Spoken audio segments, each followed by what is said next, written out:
जरूर, यहाँ कहानी का सारांश दिया गया है। खौफ का जंगल। यह कहानी आदित्य, कविता, रोहन और सीमा नाम के 4 दोस्तों के बारे में है जो काला द्रव्य जंगल के रहस्य को जानने के लिए जाते हैं। ये जंगल भूतिया माना जाता है और कहा जाता है कि जो कोई भी इसमें प्रवेश करता है वो कभी वापस नहीं आता है। भाग 1, रहस्यमयी जंगल का खौफ। रात में 4 दोस्त जंगल में प्रवेश करते हैं। वे उत्सुक हैं कि इसमें क्या रहस्य है। भाग 2, जंगल के अंदर पहला डरावना संकेत। जैसे ही वे जंगल में प्रवेश करते हैं, अजीब घटनाएं होने लगती हैं। हवा तेज चलने लगती है, टहनियां अपने आप हिलने लगती हैं और उन्हें किसी के चलने की आहट सुनाई देती है। वे एक पुरानी टूटी फूटी हवेली देखते हैं और अंदर जाने का फैसला करते हैं। भाग 3, रहस्यमयी आवाजें और अदृश्य ताकत। हवेली के अंदर उन्हें एक लड़की के रोने की आवाज सुनाई देती है। वे एक कमरे में प्रवेश करते हैं और एक अधजले चेहरे वाली लड़की को देखते हैं। लड़की की चीख से पूरा कमरा हिलने लगता है और एक आवाज उन्हें वहां से चले जाने की चेतावनी देती है। भाग 4, भूतिया हवेली का रहस्य। बाहर वे एक बूढ़े आदमी से मिलते हैं जो उन्हें बताता है कि हवेली राजा विक्रम सिंह की थी और उनकी बेटी अनुराधा को शादी से पहले जिंदा जला दिया गया था। उसकी आत्मा अब भी हवेली में भटकती है। भाग 5, जंगल से बचने की आखिरी कोशिश। हवेली की आत्मा उन्हें पकड़ लेती है और उन्हें बताती है कि वे कभी भी जंगल से बाहर नहीं जा पाएंगे। भाग 6, आत्माओं की कैद। चारों दोस्त भागने की कोशिश करते हैं लेकिन अदृश्य ताकतें उन्हें पकड़ लेती हैं। अगली सुबह गांव के लोग उन्हें खोजने जाते हैं लेकिन उन्हें उनका कोई सुराग नहीं मिलता है। उन्हें केवल एक पेड़ पर उनके नाम उकेरे हुए मिलते हैं। भाग 7, आत्माओं का साया। जंगल में समय ठहर सा गया था। आदित्य, कविता, रोहन और सीमा की आत्माएं अब उस हवेली की कैद में थीं। वे उस अधजली आत्मा के इशारों पर नाचती, उसकी कहानियां सुनती और उसकी पीड़ा को महसूस करती। हर रात जब चांद अपनी पूरी रोशनी बिखेरता, वे उस आत्मा के साथ हवेली के गलियारों में भटकते, उसकी चीखों को सुनते और उसकी तड़प को महसूस करते। गांव वालों ने उस जंगल में जाना बंद कर दिया था। हर कोई जानता था कि जो भी उस जंगल में जाएगा वो कभी वापस नहीं आएगा। जंगल के बाहर एक बोर्ड लगा दिया गया था जिस पर लिखा था, काला द्रव्य जंगल, प्रवेश निषेध। लेकिन कुछ साहसी लोग जो भूत प्रेतों में विश्वास नहीं करते थे, अब भी उस जंगल में जाने की कोशिश करते थे।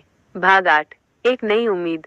एक दिन 4 नए दोस्त विक्रम, अंजलि, समीर और नेहा उस जंगल के पास आए। वे भूत प्रेतों में विश्वास नहीं करते थे और उस जंगल के रहस्य को सुलझाने का फैसला किया। उन्होंने सुना था कि उस जंगल में एक हवेली है जहां एक अधजली आत्मा भटकती है। वे उस आत्मा से बात करना चाहते थे और उसकी मदद करना चाहते थे। वे जंगल में दाखिल हुए और उस हवेली की ओर बढ़े। हवेली के बाहर उन्होंने एक अजीब सी ठंडक महसूस की। जैसे ही वे हवेली के अंदर गए, दरवाजा अपने आप बंद हो गया। उन्होंने उस अधजली आत्मा की आवाज सुनी, तुम लोग यहाँ क्यों आए हो? क्या तुम भी मेरी तरह कैद होना चाहते हो?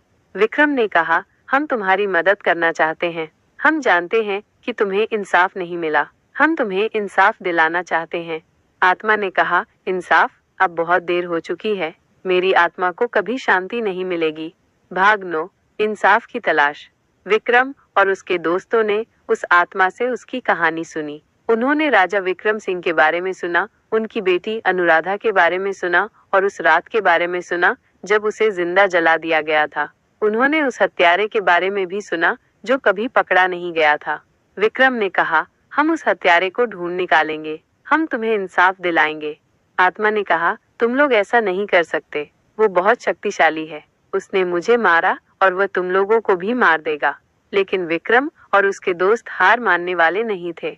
उन्होंने उस हत्यारे को ढूंढने का फैसला किया। उन्होंने गांव वालों से बात की, पुरानी किताबों को पढ़ा और उस रात के बारे में हर संभव जानकारी इकट्ठा की। भाग 10, सत्य का सामना। कई महीनों की मेहनत के बाद उन्हें उस हत्यारे का नाम पता चला। वो राजा विक्रम सिंह का सबसे करीबी दोस्त था। उसने अनुराधा को इसलिए मारा था क्योंकि वो उससे शादी करना चाहता था, लेकिन अनुराधा ने उससे शादी करने से इनकार कर दिया था। विक्रम और उसके दोस्तों ने उस हत्यारे का सामना किया और उसे पुलिस के हवाले कर दिया। हत्यारे को गिरफ्तार कर लिया गया और उसे अनुराधा की हत्या के लिए सजा सुनाई गई। अनुराधा की आत्मा को शांति मिली। उसने विक्रम और उसके दोस्तों को धन्यवाद दिया और हमेशा के लिए चली गई। आदित्य, कविता, रोहन और सीमा की आत्माएं भी मुक्त हो गईं। वे अब उस हवेली की कैद में नहीं थीं।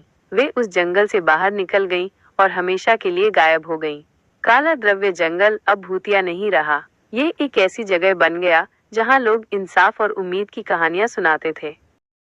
भाग 11। जंगल का नया स्वरूप। अनुराधा की आत्मा को शांति मिलने और हत्यारे के पकड़े जाने के बाद काला द्रव्य जंगल का माहौल पूरी तरह से बदल गया। अब वो डरावना जंगल नहीं रहा, बल्कि एक शांत और सुंदर वन बन गया। पेड़ों पर फिर से पक्षियों ने घोंसले बनाए, जंगली जानवरों ने भयमुक्त होकर विचरण करना शुरू किया और फूलों ने अपनी खुशबू बिखेरनी शुरू कर दी। गांव वालों ने उस जंगल के पास एक छोटा सा मंदिर बनवाया, जहां लोग अनुराधा की आत्मा की शांति के लिए प्रार्थना करते थे। विक्रम और उसके दोस्तों ने उस मंदिर की देखभाल की जिम्मेदारी ली। वे हर दिन वहां जाते, सफाई करते और फूल चढ़ाते। भाग 12। नई कहानियां, नई उम्मीदें। काला द्रव्य जंगल अब सिर्फ एक कहानी नहीं रहा, बल्कि एक प्रतीक बन गया। ये प्रतीक था न्याय का, उम्मीद का और साहस का। लोग दूर दूर से उस जंगल को देखने आते, उसकी सुंदरता का आनंद लेते और विक्रम और उसके दोस्तों की कहानी सुनते। जंगल के पास एक छोटा सा गांव था, जहां अब लोग डर के साए में नहीं, बल्कि खुशी और शांति से रहते थे। उन्होंने विक्रम और उसके दोस्तों को अपना नायक माना और उन्हें हमेशा याद रखा। भाग 13। जंगल का संदेश। काला द्रव्य जंगल ने लोगों को एक महत्वपूर्ण संदेश दिया। बुराई चाहे कितनी भी शक्तिशाली क्यों न हो, सच्चाई और न्याय हमेशा जीतते हैं। डर और अंधविश्वास के आगे झुकने की बजाय हमें साहस और दृढ़ संकल्प के साथ चुनौतियों का सामना करना चाहिए। विक्रम और उसके दोस्तों ने दिखाया कि एक छोटी सी कोशिश भी बड़े बदलाव ला सकती है। उन्होंने न केवल अनुराधा की आत्मा को शांति दिलाई, बल्कि पूरे गांव को एक नई उम्मीद दी। भाग 14। जंगल की विरासत। समय बीतता गया, लेकिन काला द्रव्य जंगल की कहानी लोगों के दिलों में हमेशा जीवित रही। यह कहानी पीढ़ियों तक सुनाई जाती रही और हर बार ये लोगों को प्रेरित करती रही। जंगल ने सिखाया कि भूत प्रेत सिर्फ हमारी कल्पनाएं हैं और असली डर हमारे अपने अंदर होता है। अगर हम अपने डर पर काबू पा लें, तो हम किसी भी मुश्किल का सामना कर सकते हैं।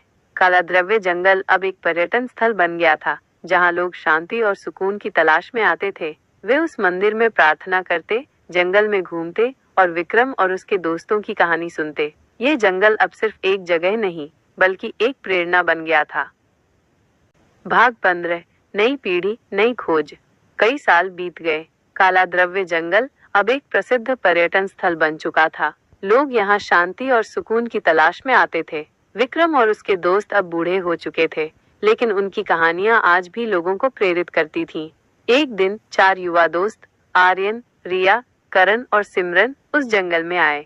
वे कॉलेज के छात्र थे और उन्हें इतिहास और रहस्यमयी जगहों में बहुत रुचि थी। उन्होंने काला द्रव्य जंगल के बारे में बहुत कुछ सुना था और वे खुद इस जगह के रहस्य को जानना चाहते थे।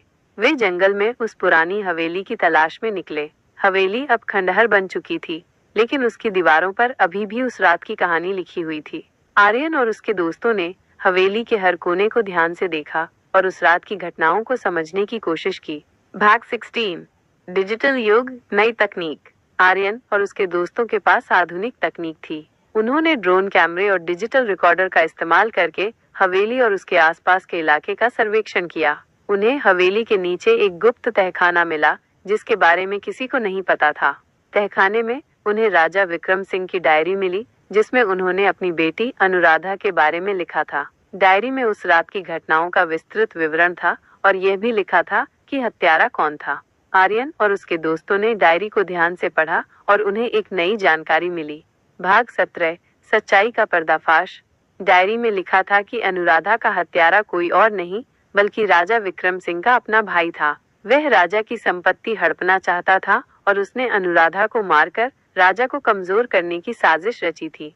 आर्यन और उसके दोस्तों ने इस नई जानकारी को पुलिस को दिया। पुलिस ने तुरंत जांच शुरू की और राजा विक्रम सिंह के भाई के परिवार से पूछताछ की। उन्हें डायरी में लिखी बातों के सबूत मिले और उन्होंने हत्यारे के परिवार को गिरफ्तार कर लिया। भाग 18। न्याय की जीत, जंगल का सम्मान। कई सालों बाद अनुराधा को फिर से न्याय मिला। उसकी आत्मा को एक बार फिर शांति मिली। काला द्रव्य जंगल को एक नया सम्मान मिला। लोग अब इस जंगल को सिर्फ एक पर्यटन स्थल नहीं, बल्कि न्याय और सच्चाई का प्रतीक मानते थे। आर्यन और उसके दोस्तों ने दिखाया कि नई पीढ़ी भी पुरानी कहानियों से सीख सकती है और न्याय के लिए लड़ सकती है। उन्होंने यह भी साबित किया कि तकनीक का सही इस्तेमाल करके हम इतिहास के अनसुलझे रहस्यों को भी सुलझा सकते हैं। काला द्रव्य जंगल की कहानी आज भी लोगों को प्रेरित करती है। ये कहानी हमें सिखाती है कि चाहे कितने भी साल बीत जाएं, सच्चाई हमेशा सामने आती है और न्याय हमेशा जीतता है।